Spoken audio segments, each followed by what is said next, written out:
On today's UI7 Newsbreak, a new historical campus tour focuses on sites of activism. Plus, a local fire department puts a spin on fire safety.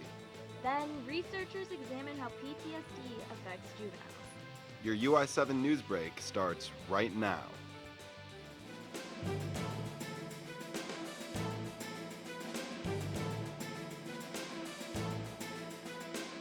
From the Richmond Journalism Teaching Studio at the University of Illinois campus, this is your UI7 Newsbreak. Hi, I'm Elizabeth Dye. And I'm Jacob Fagerstein. Trump continues to struggle after leaked audio highlighted his lewd comments about women. Republican leaders are polling their support for the Trump campaign. In a statement, Senator and former Republican presidential nominee John McCain said there are no excuses for Donald Trump's offensive and demeaning comments in the just-released video. He also revealed that he and his wife will not be voting for Trump and will write in a different Republican nominee on Election Day. Republican Speaker of the House Paul Ryan has also polled his support. He plans to focus his efforts on keeping the Republican House majority and making sure Clinton doesn't get a blank check come November. Still, these comments haven't appeared to have much effect on the popular vote. Recent polls have shown few Republican voters want Trump to drop out of the race. Trump assured his supporters, saying he has no intention of throwing in the towel by tweeting, "The media and establishment want me out of the race so badly, I will never drop out of the race, will never let my supporters down." Students on campus are still considering who to cast their vote for in this upcoming election. We asked people on the U of I quad to fill us in on their reactions to the latest presidential debate. Before, I was actually genuinely nervous of the fact that Donald Trump may win the election. I think now that after watching this, I definitely think there's a much better chance of Hillary taking it. And usually I actually kind of support the Republican candidates. Last election I liked Romney a lot, but this was, I don't know, a lot different for me than what I was expecting. I know that some people have been saying that Trump won, but I feel like overall, the fact that she's still remaining strong and not letting him get to her is the most important thing. And you really, there's no winning for him anymore at this point. What the video that came out is just so damaging that I really don't think that there's any way to come back from that. Many incoming students receive campus tours this time of year. However, UI7's Zyla Renfro shows one research group on campus that is giving an alternative tour to reveal hidden facts about the university. Maria Valenzuela was one of 5 students on Monday to give a hidden histories tour of the campus. Valenzuela and the group emphasized that certain buildings on campus were sites of important student activism that few people know about.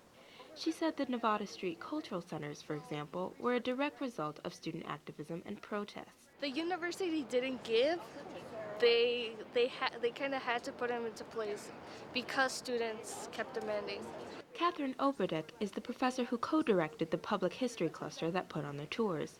She says that the tours are not just important to the people who attend, but the student tour guides who have done the research. It really means a lot to them to know something about the histories of people who came from some of the same groups they came from and have some of the same backgrounds. But the cultural houses are not the only buildings that have a history of activism. The guides say that the Illinois Street Residence Hall hosted over 500 black students in 1968 because the university had not provided them with permanent housing. They also pointed out that Latino students held a sit-in at the Henry Administration Building in 1992. Tour guides also explained that in 1991, more than 250 black, Latino, and Native American students occupied the quad in order to protest Columbus Day, as well as demand the creation of Latino and Native American cultural centers. Valenzuela says that the history of the university should not be limited to the mainstream facts. When we tend to think of university history, it's like, when was the football team created? When were certain dorms built? But Hidden Histories tells us more about what kind of issues were happening at the university and how did students respond to it. The group will continue to do tours tomorrow and Saturday. In Urbana, I'm Zyla Renfro, UI7 Newsbreak. National Fire Prevention Week is in full force, especially in Mahomet. UI7's Jonathan Jaffe shows us how a local fire department used a fun event to teach kids about fire safety.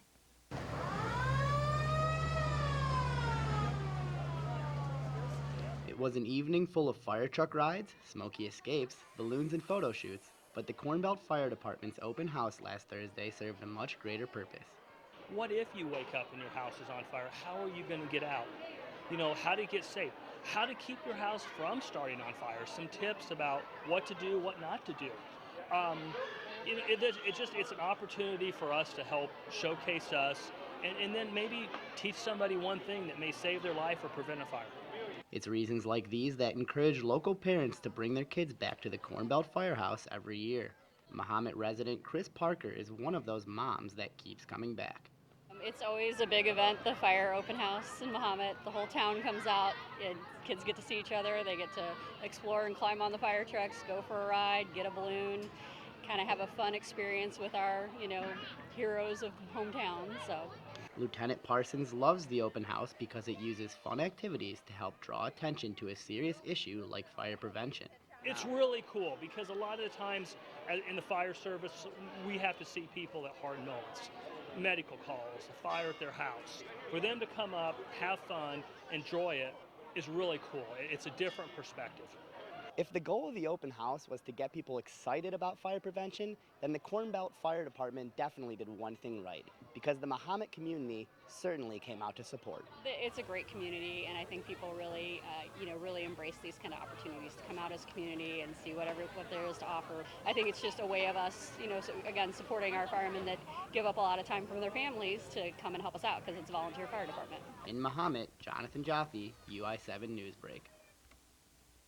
Coming up next, a researcher discovers how PTSD affects juveniles. Plus, in our CU Neighbors segment, we meet a language teacher.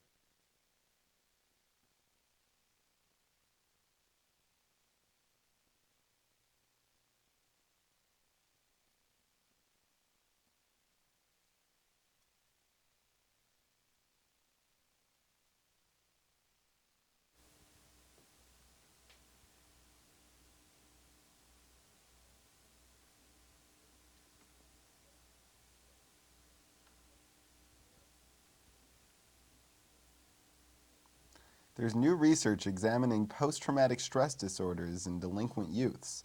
A Champaign-Urbana mother's parenting skills have altered due to the alarming findings in the study.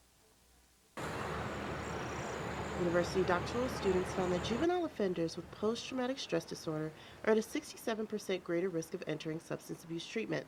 Janelle Jones, assistant superintendent at the Champaign County Juvenile Detention Center and mother of two, has seen delinquent youth suffering from post-traumatic stress disorder, or PTSD, firsthand and is saddened by this statistic. Something happened during their childhood that their parents might not have been able to protect them from. So it makes me want to hold my children a little closer. Delinquents used in the study range from 14 to 18 years old. All adjudicated or found guilty of serious offenses and were examined over a 7-year period. Jordan Davis and Joey Marin co-authored a study published in the Journal of Substance Abuse Treatment and examined the social ecological factors that predicted the entry of 1,350 juvenile delinquents into drug treatment. You have peers, you have peer delinquency, you have parents, and you have the larger neighborhood context. And when you have all three of these domains influencing and sort of putting the pressure on you in terms of traumatic experiences, I think you're more likely to see them experiencing these symptoms later in life and having problematic behaviors in a long-term fashion. Jones says that her parenting skills have changed as a result of her experiences with youth struggling with psychological disorders. To his school, communicating with his teacher, making sure his grades are, up to par. I see that a lot of the kids don't have the structure at home, so I'm making sure that I provide the structure. Local centers like the Youth Assessment Center are tailored toward assisting youth suffering from psychological issues. In Urbana, I'm Erin Stanley, UI7 Newsbreak. The Cubs won a wild game on Tuesday night, but for one U of I student, the win goes beyond just the game of baseball. The Cubs pulled off a thrilling comeback against the San Francisco Giants to take the series 3-1 on Tuesday night. Javier Baez's single in the top of the 9th inning put the Cubs up 6-5. and closer Aroldis Chapman retired the Giants in order to send the Cubbies back to the National League Champion Series for just the second time in as many years. For University of Illinois senior and diehard Cubs fan Sean O'Keefe, winning the game and moving on in the playoffs meant a whole lot more. There's a lot of family ties that come from this game and the Cubs in general, so to be able to maybe win the World Series on the year, my cousin Lauren got married after losing my Uncle Jack, her dad, would be a pretty special memory. Not only does Sean enjoy watching the Cubs play on television, he also takes pleasure in playing the game. Here on a windy, rainy night in October, Cubs fanatic Sean O'Keefe is enjoying what's left of baseball season. He's celebrating the Cubs' NLDS win over the San Francisco Giants last night. When the weather's nice out, he spends his late nights on the field, hitting, catching, throwing, and running around the bases. Some of this motivation comes after a big Cubs victory, but his adoration for the sport is what continues to bring him to the baseball diamond. I actually just found out earlier this afternoon that my dad won the online raffle to have the chance to buy tickets for the NLCS, so we should be able to be purchasing those tomorrow, so I'm pretty excited. I'll be able to drive up probably for Game 2, or hopefully they don't have to go to a Game 6, but if necessary, maybe a Game 6, so really excited to see what the rest of the season has in store for the Cubs. No one can question Sean's love for the Cubs, as he hopes to get the chance to make the trip to the NLCS. In Champaign, Brandon Rinsecki, UI7 Newsbreak. In Champaign, a U of I grad student and dozens of volunteers are recognized for their service to bilingual students. At the International Prep Academy in Champaign, students are taught bilingually in both Spanish and English. The school received a Those Who Excel Award from the Illinois State Board of Education. The award was for its Student Opportunities for After-School Resources Program, or SOAR. Maria Lang is the program coordinator of SOAR. She says SOAR is an opportunity for Latino students to get help in school. So it's beneficial for both the students and the tutors. For the students, it's because they get that one-on-one support that they might not be getting at home, or the teacher cannot provide because the teacher has to serve multiple children. Roughly 40 U of I students comprise the volunteers. The volunteers spend about an hour reading with the students with some playtime mixed in. Oh no. Samantha Cherry is a senior at the U of I and is in her 4th year of working with the program. As an aspiring educator, I think working with kids one-on-one really gives me the chance to feel myself out as a teacher, and it also gives me the chance to learn how to interact with students in a beneficial manner, especially because I'm training to become an English as a second language teacher. The SOAR program is not only a benefit to the students here at International Prep Academy, but is also an opportunity for the volunteers. At the U of I, there are so many opportunities to volunteer that like one time only, and this is like a week, 3-month commitment. So they're amazing. They do it because they want to do it, they want to help out, they want to give back to the community. The program, now in its 10th year, looks to continue to help out bilingual students in the Champaign-Urbana community. In Champaign, I'm Masaki Sugimoto, UI7 Newsbreak.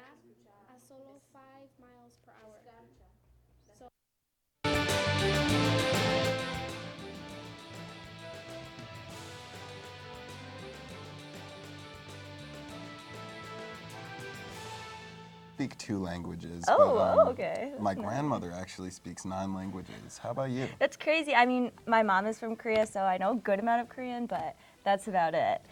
Good amount of Korean. Well, that's good to know. Exactly. I mean, I feel like that is definitely helpful for students to have 2 languages, and especially to have volunteers helping them out too. Oh, yeah. It's a great thing to get involved in. Are you involved in any volunteer programs? Or? I'm not currently spending most of my time doing this, but you know, I'm trying to actually learn some Spanish. I think that would be very helpful. Yeah, I definitely agree with that as well.